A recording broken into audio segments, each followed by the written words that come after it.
Details చూద్దాం. పాకిస్తాన్ మాజీ ప్రధానమంత్రి ఇమ్రాన్ ఖాన్ ఆయన భార్య బుష్రా బీబీకి అల్ ఖదీర్ ట్రస్ట్ కేసులో కూడా కోర్టు ఇరువురికి కూడా జైలు శిక్ష విధించింది. ఇమ్రాన్కు 14 సంవత్సరాలు, ఆయన భార్య బుష్రాకు 7 ఏళ్ల జైలు శిక్ష విధించింది. జడ్జి నాసిర్ జావేద్ రానా తీర్పు వినిపించారు. కాగా ఈ కేసుకు సంబంధించి తీర్పు గతంలో 3 సార్లు వాయిదా పడింది.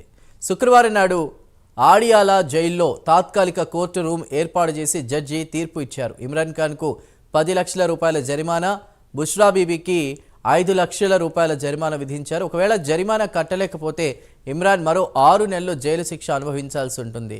ఇక బుష్రా బీబీ మరో 3 నెలలు జైలు శిక్ష అనుభవించాల్సి ఉంటుంది.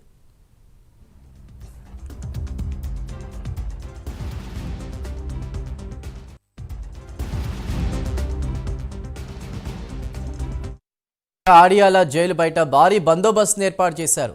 తీర్పు వెలువడిన వెంటనే కోర్టులోనే బుష్రా బీబీని అరెస్ట్ చేశారు. కాగా అల్ ఖదీర్ కేసుకు సంబంధించి కోర్టు గత ఏడాది ఫిబ్రవరి 27న ఖాన్ను, ఆయన భార్యను ఇద్దరిని కూడా దోషిగా నిర్ధారించింది. కాగా శుక్రవారం నాడు కోర్టు తుది తీర్పు ఇచ్చింది.